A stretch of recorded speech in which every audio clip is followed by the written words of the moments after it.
los componentes que deben integrar el fundamento de aquellos que hemos de participar en el ejercicio de predicar la palabra del Señor.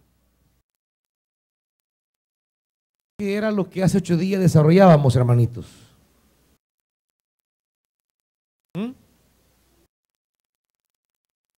¿Qué desarrollábamos hace 8 días? Entonces, sí. Hablábamos de preparar el corazón.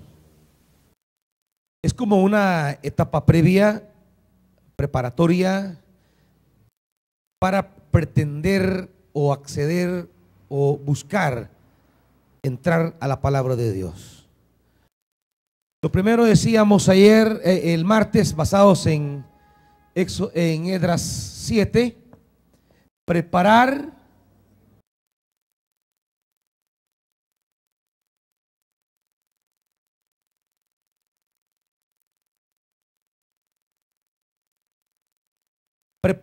el corazón. No será posible entender las Escrituras si el que lee e interpreta no tiene un corazón preparado. No será posible. ¿Por qué? Porque las Escrituras tienen una naturaleza particular, tienen un carácter específico.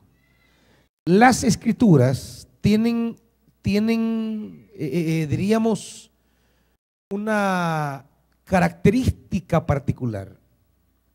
A diferencia de cualquier otro libro, las Escrituras tienen un autor que está presente, que está vivo. Entonces,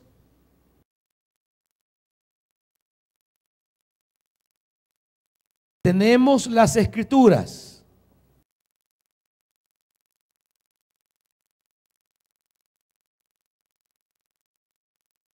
¿Quién inspiró las Escrituras? ¿Quién? Digan con ganas, hombre. El Espíritu Santo.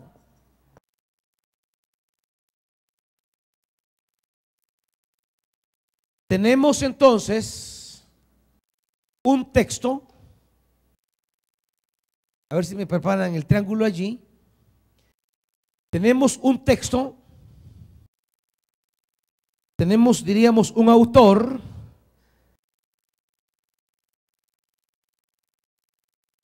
Digamos, tenemos un autor. Porque al final él es el responsable de todo lo que hay aquí. Y aquí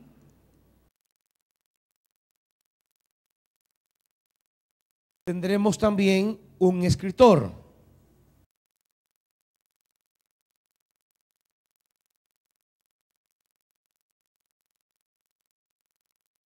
Hay un autor y un escritor. Autor en el sentido que en esas escrituras se está poniendo por escrito lo que Dios quiere que el género humano comprenda. Pero el Espíritu Santo no toma una pluma, no toma un pergamino. Hay una mano humana, hay una persona que toma la pluma, toma un pergamino y comienza a escribir desde su realidad. Pero el Espíritu Santo, de alguna manera que no podemos precisar, solamente podemos declarar que inspiraba al escritor. El autor inspira al escritor para poner una escritura. Para entender este fenómeno, yo siempre he puesto el ejemplo del jefe y la secretaria. A veces el jefe no dicta una carta, no la dicta, sino que le dice a la secretaria: hágame una carta solicitando una autorización para utilizar, por decir algo, el estadio Florblanca. Eso es lo que él quiere comunicar. Y dígales que lo queremos para tal día, tal hora, para hacer tal evento que tiene que persigue tales objetivos. Le da el mensaje que quiere lograr o transmitir. Viene entonces la secretaria y comienza a usar los materiales que tiene a la mano. Si tiene solo tinta y papel, pues la hará a mano. Si tiene una máquina de escribir, pues la hará a máquina. Si tiene una computadora, pues la escribirá en computadora y luego la imprime. Es decir, según las herramientas con las que cuenta en su contexto, así será el material que utilice para escribir la carta. Y ella comenzará desde su estilo, desde su ortografía, desde su redacción, desde su vocabulario, desde su formación, desde su identidad, comenzará a escribir esa carta de acuerdo a ella. ¿Verdad? ¿Me van siguiendo? Va a usar su propio vocabulario. ¿Verdad? Tiene un mensaje que transmitir, pero usará su propio vocabulario. Y se pone a escribir. Ya tiene el mensaje. Ahora se va a poner a escribir. Tarara, muy estimado, del saludo, el contenido del cuerpo, se despide y firma. Toma esa carta escrita por ella, con su estilo, con su vocabulario, con su redacción, con su sintaxis, con sus giros, con su mentalidad, con todo lo que ella tiene a la mano. Se la lleva al jefe, mire la carta, el jefe la mira y la carta refleja lo que él quiere decir. Viene él, la firma y la envía. Cuando esa carta sea leída, no se dirá que es una carta que le envía la secretaria. Es una carta que le envía el licenciado fulano de tal o el jefe fulano de tal. Ahí hay dos fenómenos. El autor que pone el mensaje y el escritor que pone una serie de elementos que arman la carta. Con el texto bíblico es exactamente igual, diríamos más o menos igual. Es como la metáfora que más cercana yo siempre he creído está a este fenómeno de la inspiración. Tenemos una escritura donde el Espíritu Santo no dicta, no, inspira, porque no es dictada la Biblia. Dictada es como que independientemente de qué piense, qué educación tiene, qué formación tiene o qué vocabulario tiene la persona que escribe, va simplemente a ser un reproductor mecánico de lo que otro va diciendo. Y la Biblia no es eso.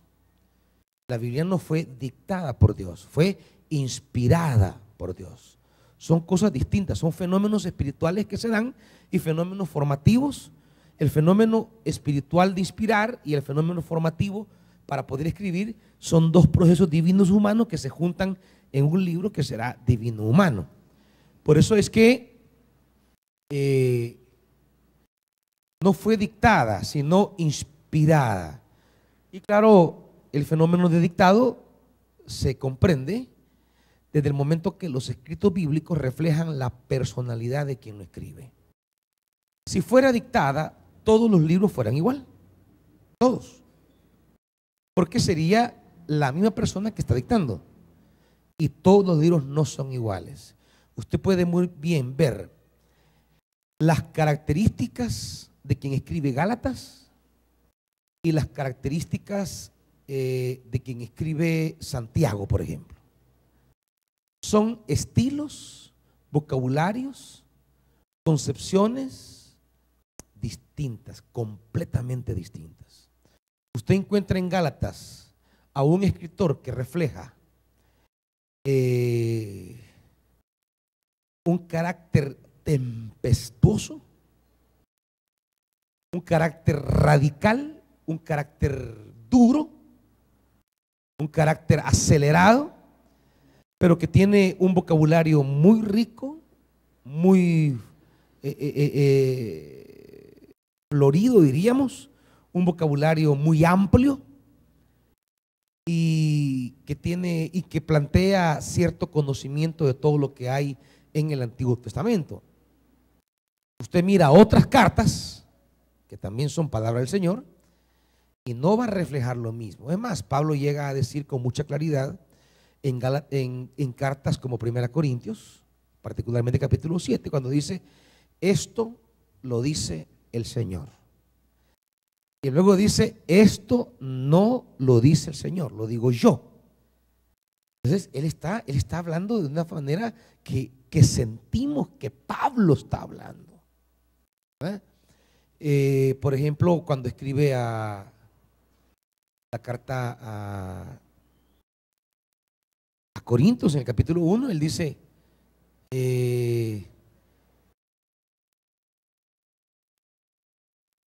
Cristo no me envió a bautizar, sino a predicar el evangelio.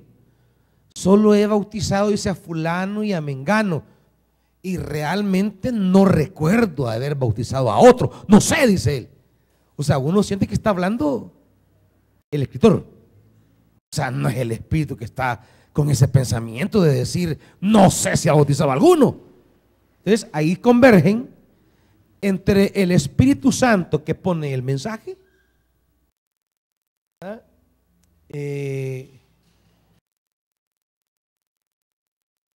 no, eso está mal escrito. El Espíritu Santo, el escritor no es el inspirado. El Espíritu Santo inspira las escrituras, no al escritor. Es decir, no son inspirados los escritores, son inspirados las escrituras. Por eso dice: toda escritura es inspirada por Dios. Si fuera el autor inspirado, entonces todo lo que el hombre escribió fuese palabra de Dios. Pero Pablo escribió muchas cosas que no son palabra de Dios. Solamente las escrituras que tenemos, que reconocemos como palabra de Dios, son las inspiradas. Entonces el escritor pone su formación, su cultura, su conocimiento para transmitir el mensaje, y la unión de autor y escritor se transforma en las escrituras como palabra del Señor. ¿Estamos ahí? ¿Me van siguiendo, hermanos? ¿Hay preguntas?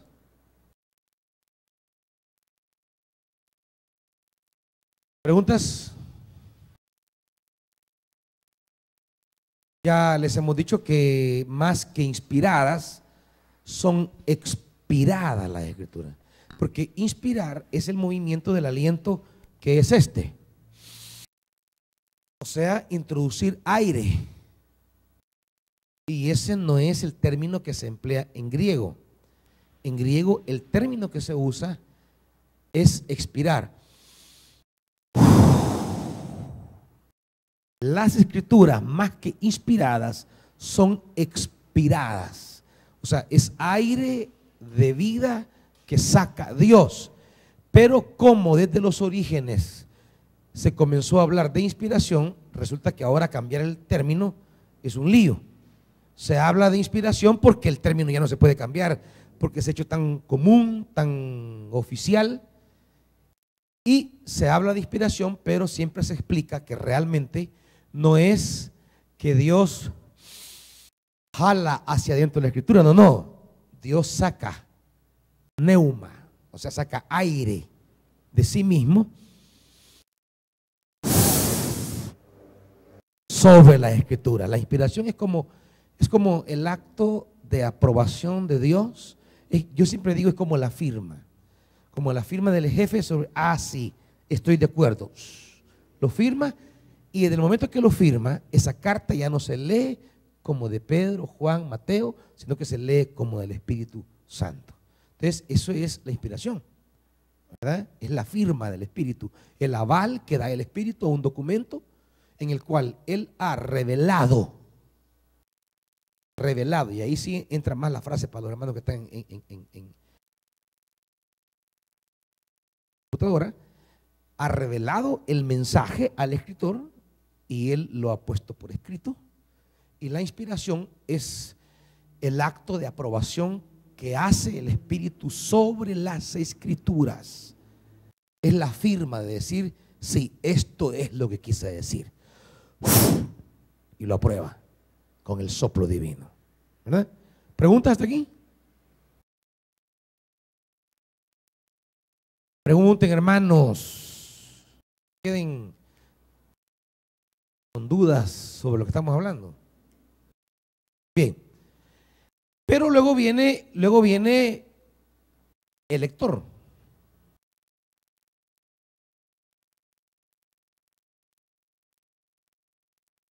Lector o intérprete.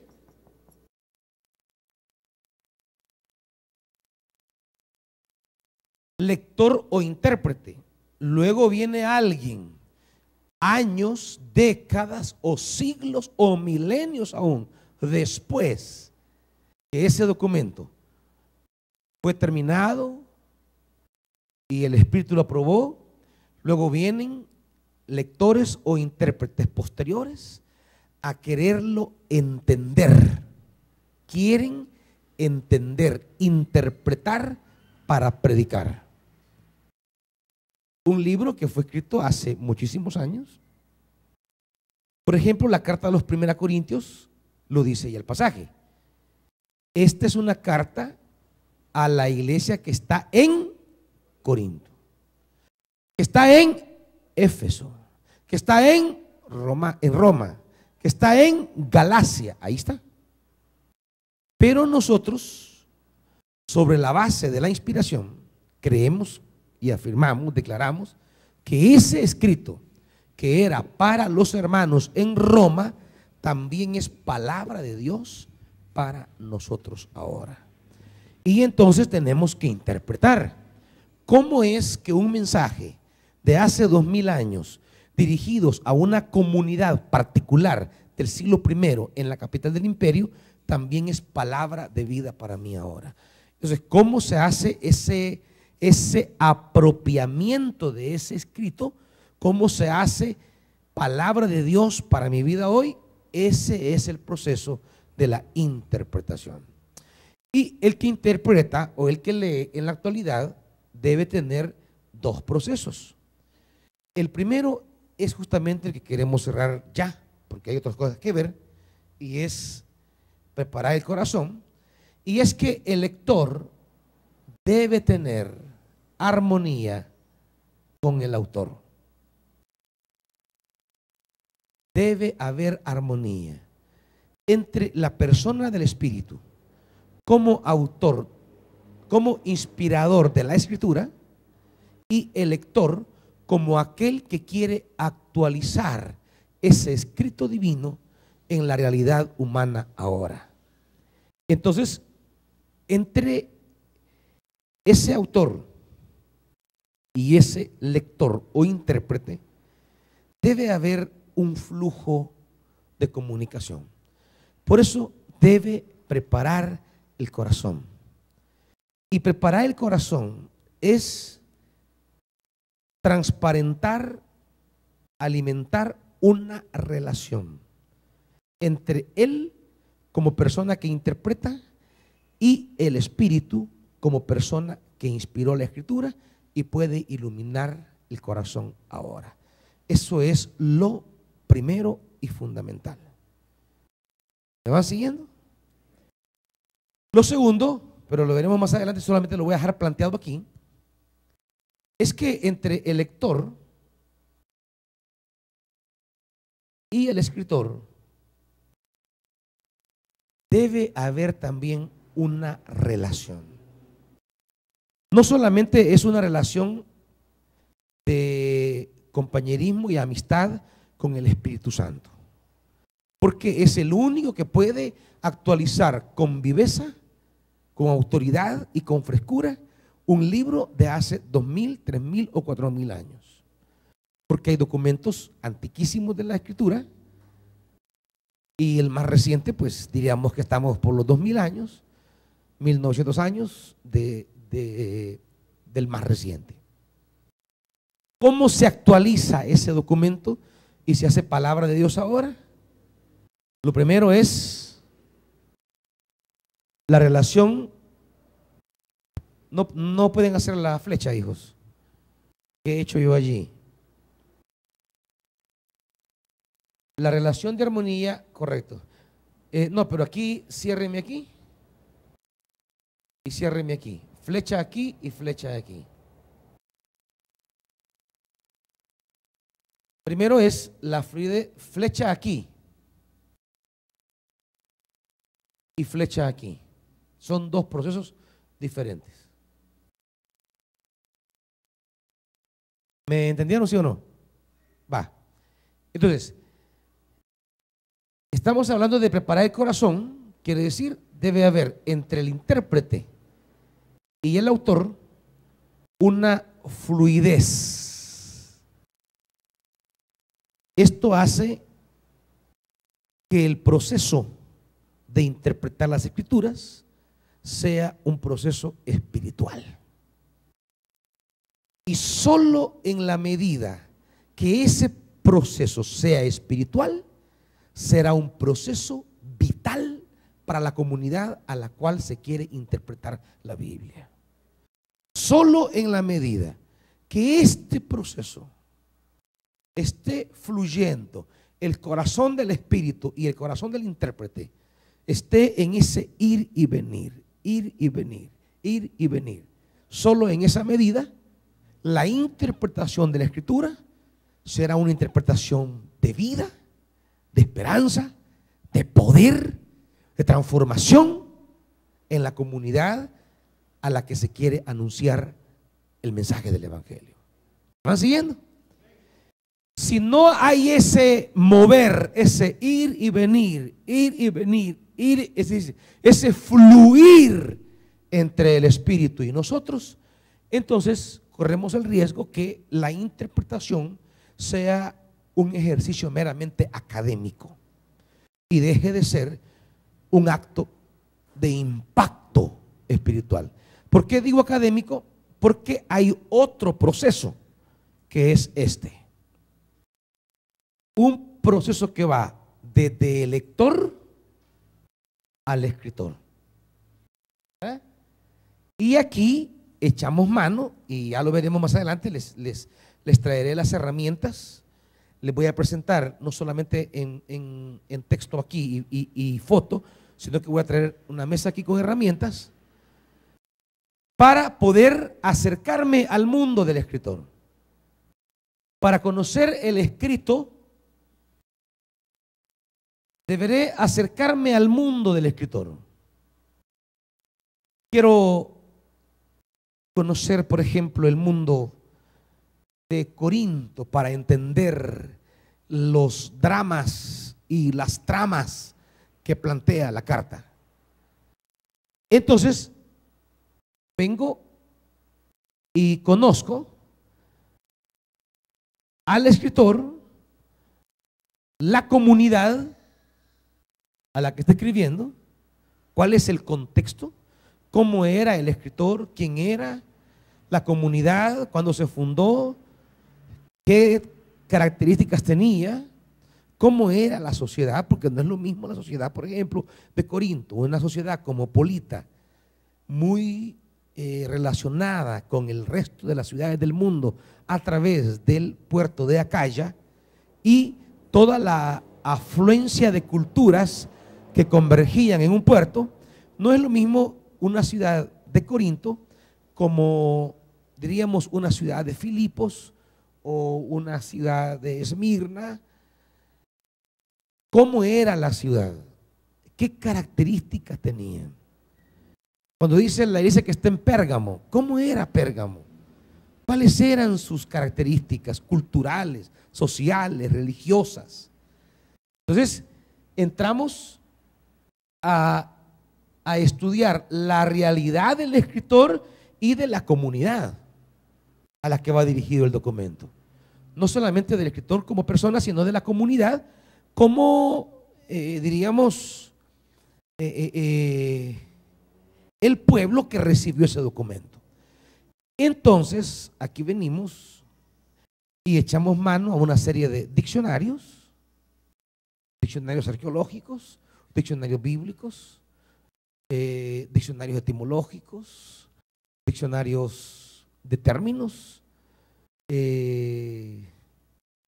echamos mano de comentarios. Yo voy a traer una mesa con todo tipo de comentarios. Echamos mano de una serie de herramientas que me permiten acceder a mi conocimiento del escritor y la comunidad para descubrir las cosas que vienen a continuación, que voy a presentar. ¿Qué quiso decir el Señor a esa iglesia en el siglo I?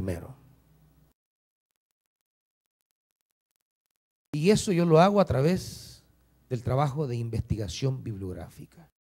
¿Qué le quiso decir el Espíritu a través de Pablo a la comunidad de Corinto?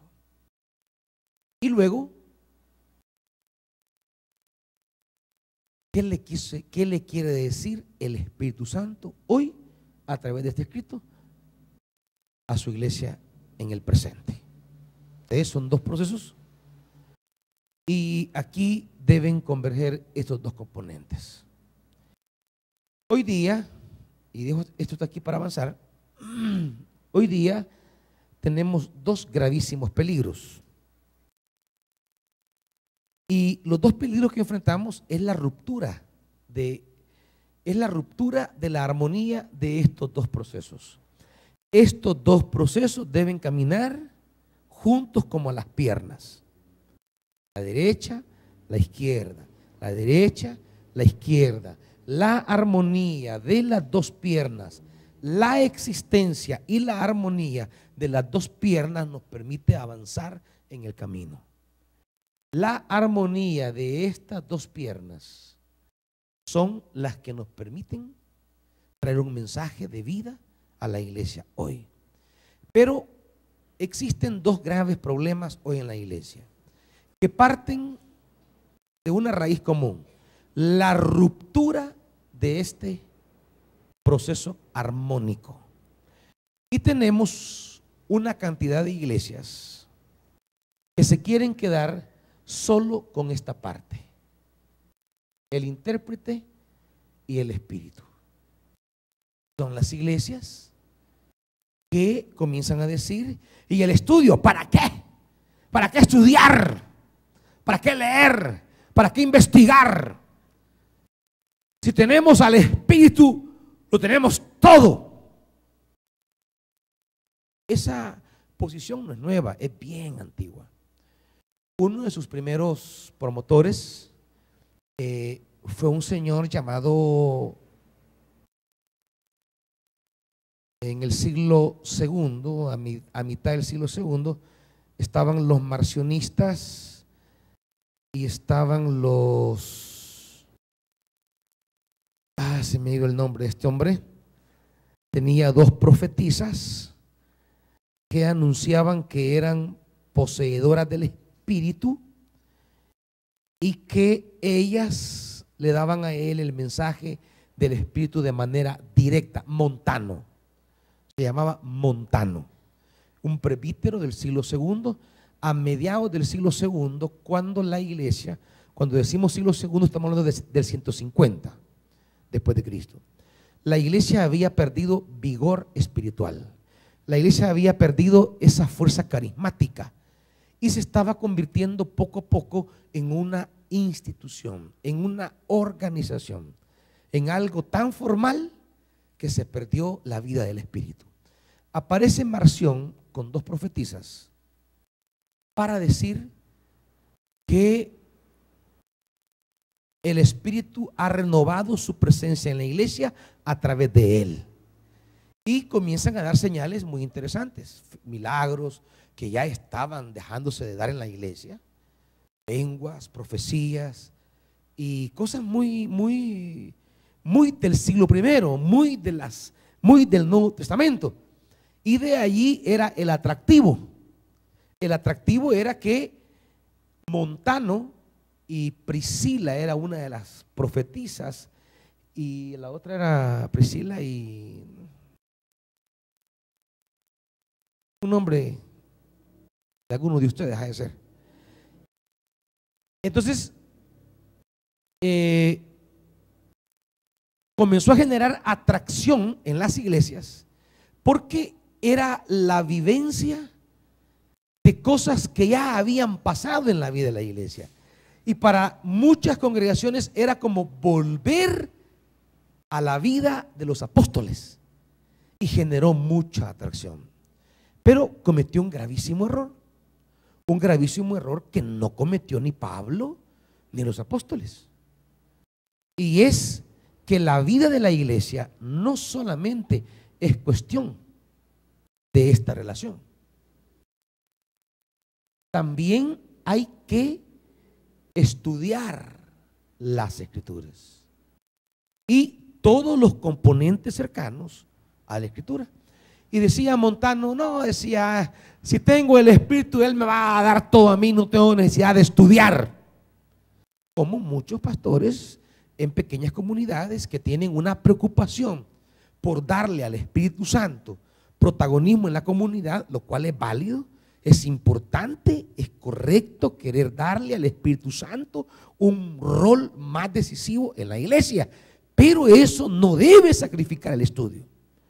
Pero viene la gente y dice, no, si yo para predicar solo subo al púlpito, abro la Biblia donde el Señor me diga, ras. Abren un pasaje y comienzan a ver qué dicen, pero no hay formación, no hay estudio, no hay trasfondo, no hay cómo se entienden esos términos.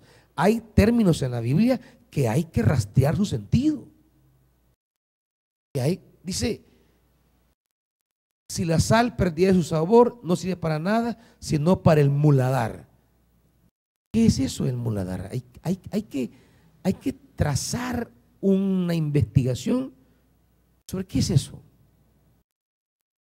Es decir, yo no puedo estar inventando significados de palabras que tenían un significado específico en el siglo primero. Yo no puedo venir a querer inventar los significados del texto. Tengo que aprender a conocer los significados que tenían esas palabras en el siglo primero. De lo contrario, estaría corriendo el peligro de tergiversar el texto bíblico y mal interpretarlo. Y eso es lo que cometen muchísimas iglesias. Olvidan el estudio, se quieren quedar solo con esto, y ahí es donde vienen a sacar unas ideas tan descabelladas. Es de ahí donde provienen unas doctrinas tan desubicadas. Es de ahí de donde la gente comienza a hacer afirmaciones completamente deschavetadas. Y en una cultura donde no se privilegia el estudio como la cultura latinoamericana, se corre el riesgo de tomar la relación con el Espíritu Santo como sustituto de un proceso de estudio e investigación. Mi relación con el Espíritu no sustituye mi responsabilidad de estudiar. ¿Me van siguiendo, hermanitos? En la Biblia, una de las gentes que más escribió en el Nuevo Testamento es justamente aquella persona que más había estudiado, Saulo de Tarso, que luego fue el apóstol Pablo.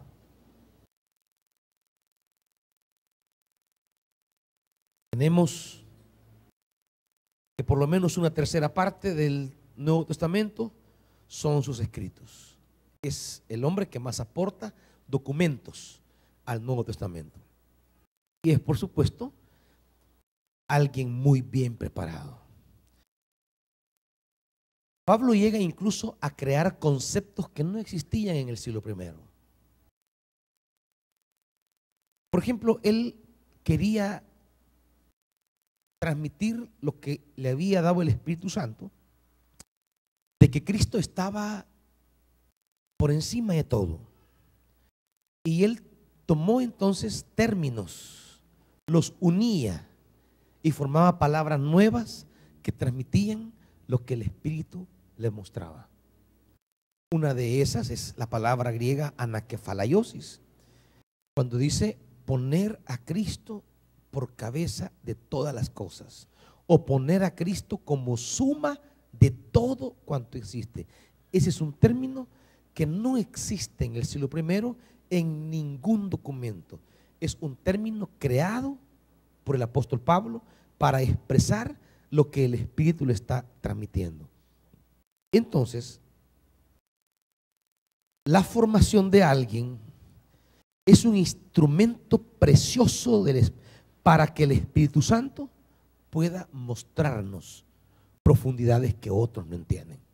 Por eso dice Pedro, conocemos las cartas del hermano Pablo, que los inconstantes y los incrédulos, dice, tuercen. Corremos el riesgo de torcer las escrituras.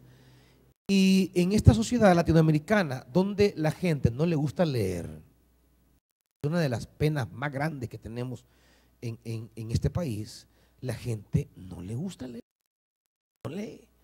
No tenemos la cultura de la lectura. Y al no tener la cultura de la lectura, fácilmente podemos caer en tomar al Espíritu Santo como la justificación perfecta para sustituir mi responsabilidad de leer e investigar. ¿Hermana Esther?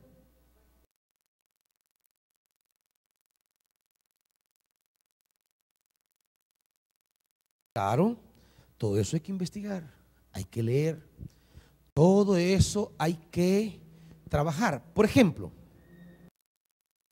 tenemos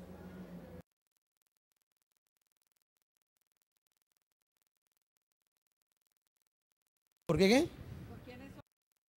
Sí, la hermana Esther pregunta, por ejemplo, entre la Reina Valera y la NBI, ¿quién autoriza esos cambios? En esta iglesia leemos 2 Biblias. Deberíamos de leer más, pero nos hemos acostumbrado a leer 2. Y la gran mayoría, solo una. La Reina Valera y particularmente la de 1960. Para muchos pastores e iglesias, casi que esa es la inspirada, ¿verdad? Casi que esa fue la que bajó del cielo, ¿verdad? Pero esto no es así.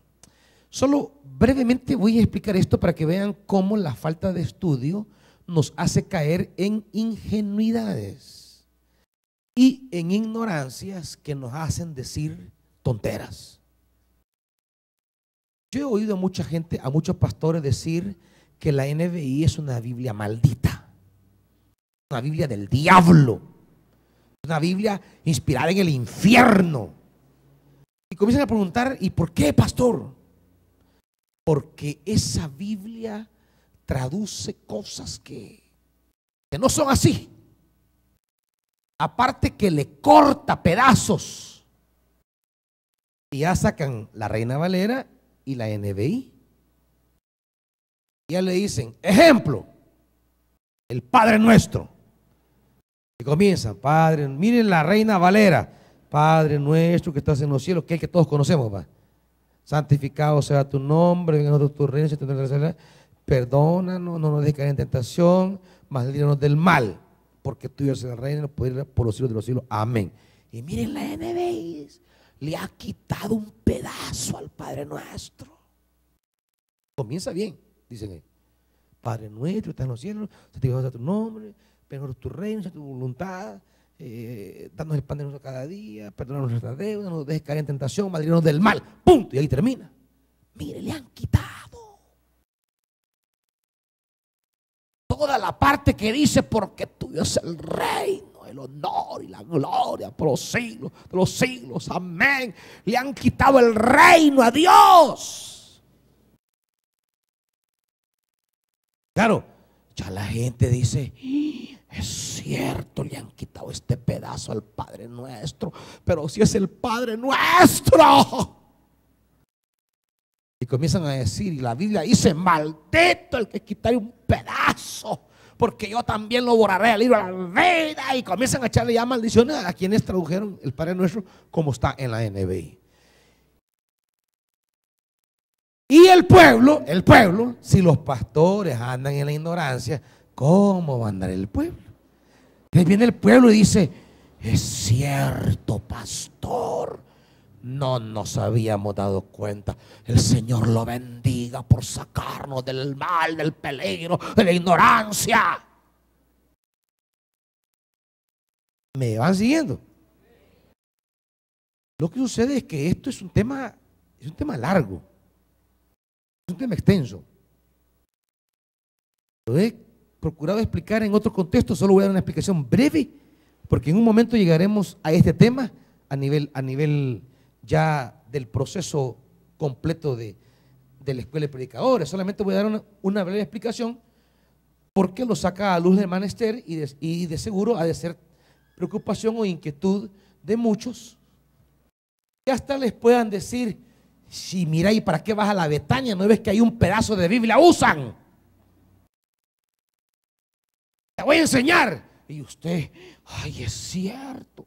¿Y por qué el pastor predica en eso? No, mi pastor, yo lo creía un hombre de Dios. Pero anda poseído. O sea, la gente saca sus conclusiones. Nadie autoriza, digamos, de manera oficial nada. Lo que tenemos son sociedades bíblicas que se encargan de traducir el texto bíblico. Tal vez me vas poniendo, hijo, lo que vaya poniendo aquí, aunque me guardas eso, pero para mientras tenemos el texto bíblico.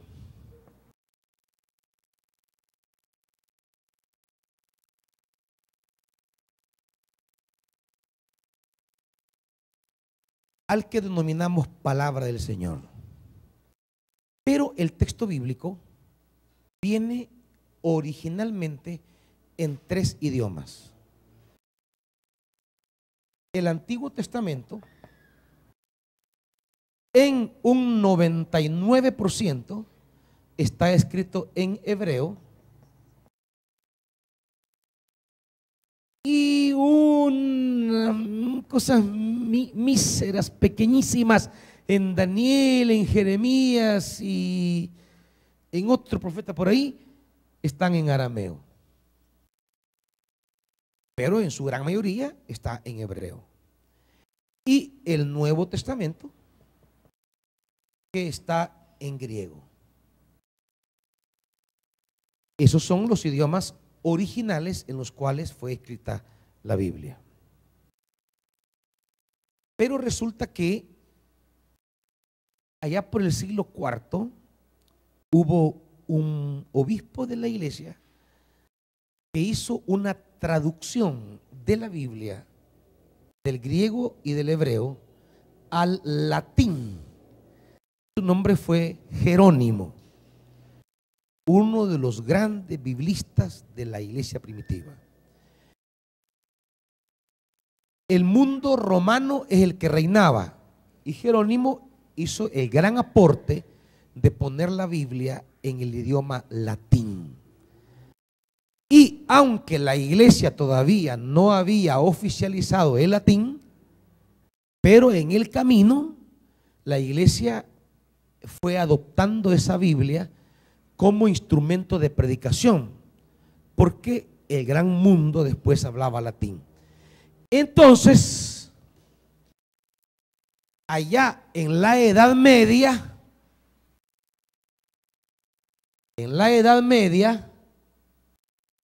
la única Biblia que existía era la Vulgata latina, que era la de Jerónimo. O sea, la Biblia traducida al idioma vulgar. Por eso se le llama vulgata. Vulgar no se refiere a lo que hoy entendemos por vulgar. Por vulgar hoy entendemos alguien que es malcriado, obsceno, sucio, mal pensado. No, vulgar simplemente era popular, ¿verdad? Vulgar nada más significaba que era el idioma de la mayoría. Entonces, esa se llamó la vulgata latina, que era la Biblia traducida a latín. Para 1600 solo se conocía en el mundo cristiano la Vulgata latina, era la única Biblia que estaba. Pero en esa época se da un fenómeno cultural que se llama el Renacimiento.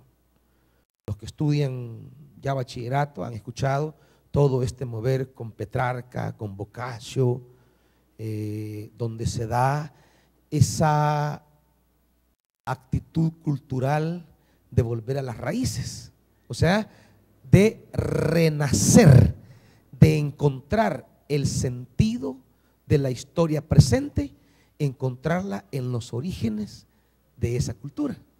Entonces se da todo ese proceso de renacimiento y todos quieren volver a los orígenes. Hubo un señor que formó parte de ese proceso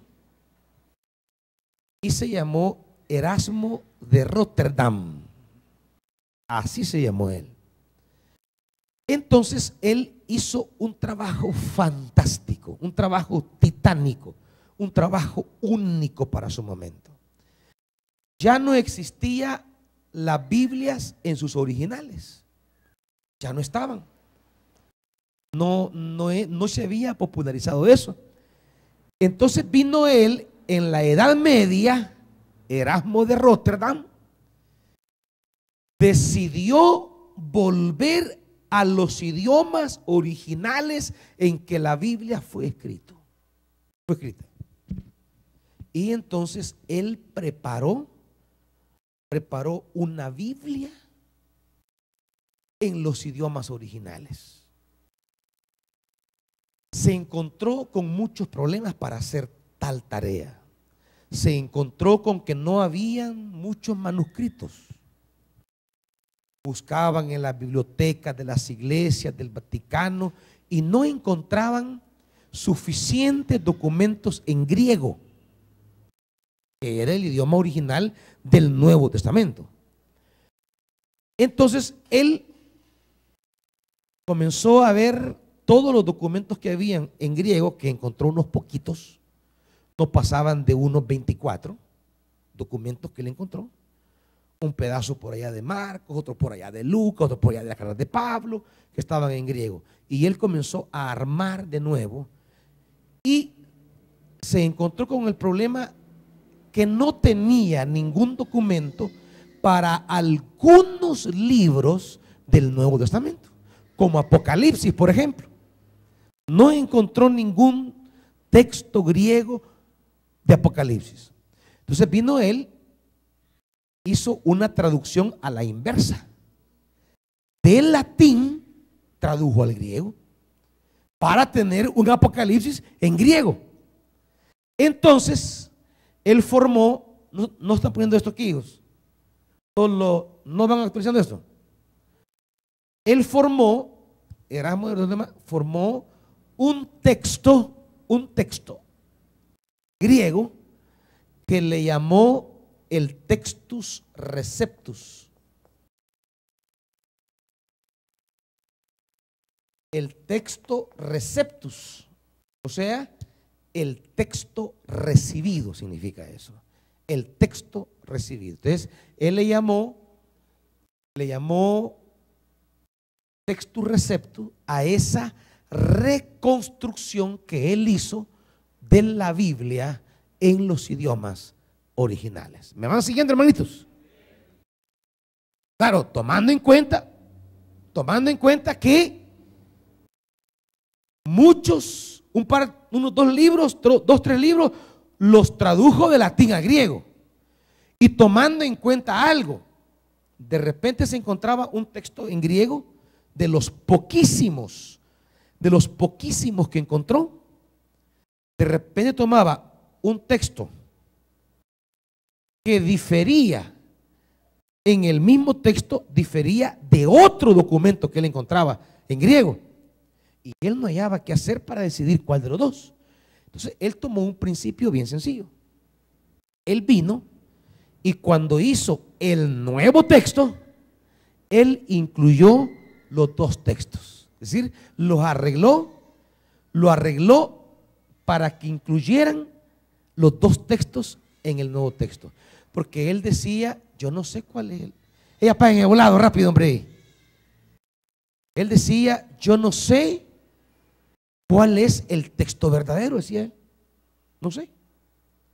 No sé si este que me encontré en tal iglesia o este que hallé en el Vaticano, no sé cuál de los dos textos es el verdadero. Y dice él, y yo, ahora que voy a armar el nuevo texto en griego, puedo correr el riesgo de dejar fuera algo que era de Dios y yo lo dejé porque pensé que no. Entonces él tuvo un principio sencillo, meterlo todo en el nuevo texto. O de repente estaba leyendo un documento y se encontraba con una nota, así como escribimos nosotros en las páginas de los libros, ¿verdad? Que hacemos anotaciones. Entonces de repente él encontraba un texto griego con una anotación y él decía, ¿y esto qué es? Decía, ¿será que al copista que escribió esto se le olvidó pasarlo en limpio y para no dejarlo fuera lo puso al lado? No sé si es un comentario del copista y como no lo puedo saber, yo lo voy a incluir. Y vino y lo incluyó. Entonces, ese tipo de procedimientos tuvo él para armar el textus receptus. ¿Estamos? ¿Me van siguiendo? Va. Erasmo de Rotterdam hizo un trabajo fantástico en su momento, titánico. Estamos hablando de aquí de aproximadamente cercano al año 1600, un poquito menos. No, 1600. Luego vino la traducción de una Biblia que originalmente se llamó la Biblia del Oso y fue traducida de este texto Receptus al español. Fue traducida por un señor que se llamó Casiodoro de Reina, allá por 1590 y tanto. Vean por favor ahí. ¿Cómo? 1569. Casiodoro de Reina. No, entonces el texto recepto es antes, porque Erasmo de Rotterdam fue compañero de Martín Lutero y Martín Lutero creó la Reforma en 1517. O sea, estamos hablando del siglo XVI, año 1500. Entonces, en 1569, Casiodoro de Reina hizo una traducción de la Biblia del Textus Receptus al español. Y en 1602, si no mal recuerdo, Cipriano de Valera, ahí pueden corroborar usted por favor ahorita, hizo una revisión, hizo la primera revisión. ¿Ese año es o no? ¿Cómo? ¿Lo corroboraron? 1602. Esa fue la primera revisión que la Biblia del Oso, y se le llamaba Biblia del Oso porque en la portada estaba un oso empinado ante un panal de miel, ¿verdad? Para reflejar que tu palabra es más dulce que la miel. Entonces, Cipriano de Valera hizo la primera revisión en 1602 y desde esa revisión se dejó de llamar la Biblia del Oso y se comenzó a conocer como la versión Reina Valera de la Biblia.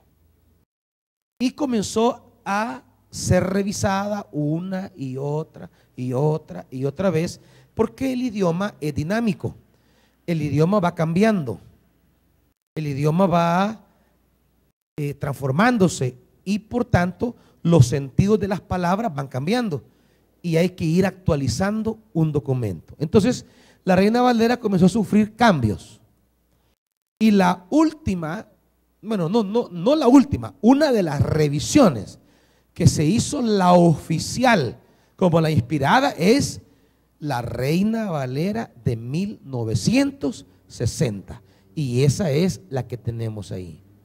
¿Estamos? Es una breve síntesis de lo que es la Reina Valera. Usted puede investigar más en internet. Ahora, el problema es este, que la investigación bíblica fue evolucionando. Si Erasmo de Róterdam tenía alrededor de unos 24 documentos en griego y no tenía documentos de otros en griego, el asunto es que ya para el siglo XX, ya para cerrar el siglo XX, existen alrededor de 5.160. Fíjense bien la diferencia. 5.160 manuscritos griegos, solo para hablar del Nuevo Testamento. Apenas tenía unos 24 Erasmo. A mediados del siglo XX teníamos alrededor de 5.160. O sea, había una abundancia, porque la arqueología creció, se encontraron documentos, pero en cantidades tremendas. Se encontraron cuevas, se descubrieron en sótanos de iglesias, en fin. Hoy contamos con esa cantidad de documentos, es decir, tenemos más documentos a partir de los cuales podemos tener un Nuevo Testamento en griego más apegado a la verdad. Y hay una ciencia que se llama la crítica textual, que consiste en depurar un documento para saber cómo fue originalmente. Y entonces hoy tenemos lo que se llama el texto crítico. El texto crítico.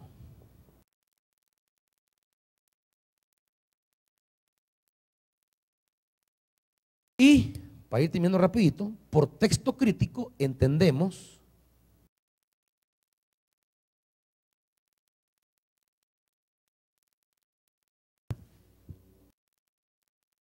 el Nuevo Testamento, al igual que el Textus Receptus, reconstruido.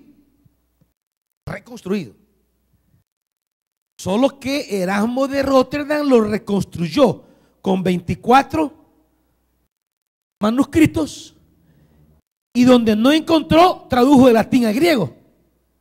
Más el texto crítico es una reconstrucción, pero a partir de 5.160 manuscritos. Y hay toda una ciencia que tiene reglas para definir cuál pudo ser el texto más apegado al original. Dentro de las reglas, por ejemplo, un principio de la crítica textual dice: la lectura corta se prefiere a la lectura larga. Si había un manuscrito donde un texto solo tenía 10 palabras y había uno que tenía 20, se elegía el más corto, porque la tendencia a medida el tiempo pasaba no era a cortar, era a ampliar. Siempre es así, porque se amplía para tratar de darle más explicación. Son fórmulas que se van aplicando y son principios que se van desarrollando.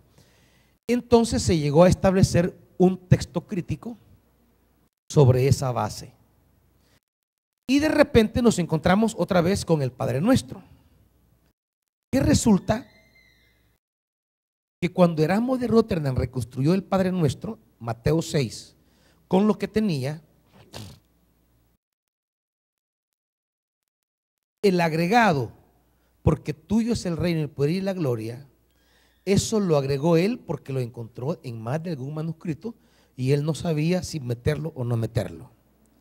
Pero en la actualidad, con 5.160 manuscritos, hoy podemos determinar con exactitud que esa parte nunca formó parte, nunca fue del Padre Nuestro originalmente. ¿Por qué? Porque dentro de esos 5.160 hay manuscritos que vienen del siglo II, del siglo III, del siglo IV, que son los manuscritos de mayor peso. Y esa parte del Padre Nuestro, porque tuyo es el reino, el poder y la gloria, no aparece en ningún manuscrito de los de mayor autoridad. O sea, en ningún manuscrito del siglo II, del siglo III o del siglo IV. Ese agregado comienza a aparecer en manuscritos del siglo XII, del siglo XIII. O sea que esa frase fue agregada mucho tiempo después. Pero que Erasmo de Rotterdam no tenía la capacidad para decir si eso era parte o no era parte. Pero nosotros hoy ya tenemos suficiente evidencia para poder decir que eso no fue parte original del texto. Por eso viene la NBI y quita del texto original esa parte, no la pone, porque eso es lo que le dice que haga el texto crítico. Eso es la conclusión científica, diríamos, de que esa parte nunca fue parte del texto íntegro, ¿verdad? Entonces por eso la NBI no la agrega.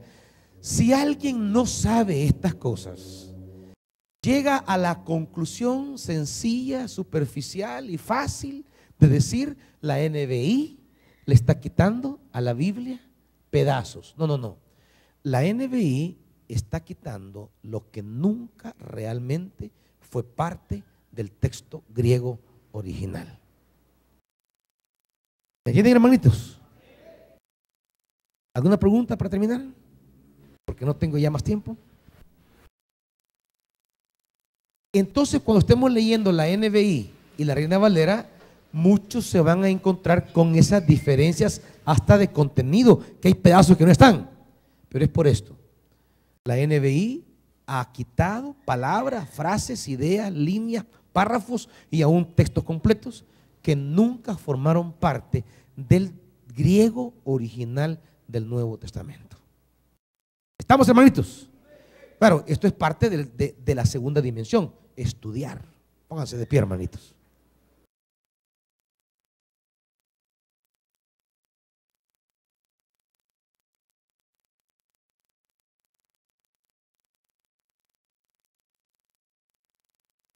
Si alguno tiene problemas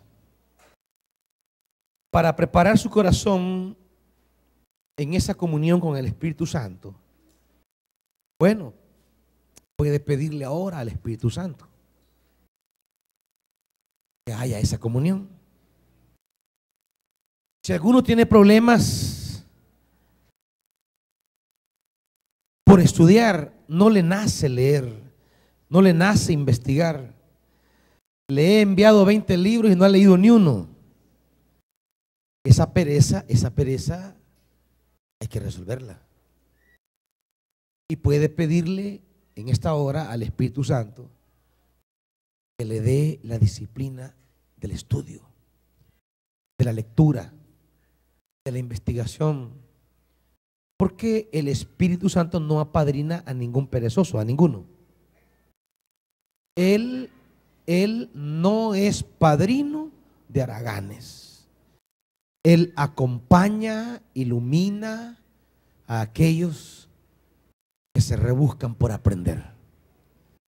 Así que antes de irnos, según sea su necesidad, esta noche pídale al Espíritu Santo lo que ahora siente que le hace falta. Dígaselo.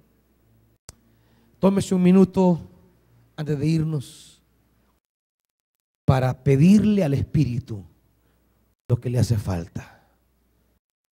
Si le hace falta mayor comunicación con Él, pídale comunión con el Espíritu. Si le hace falta disciplina de estudio,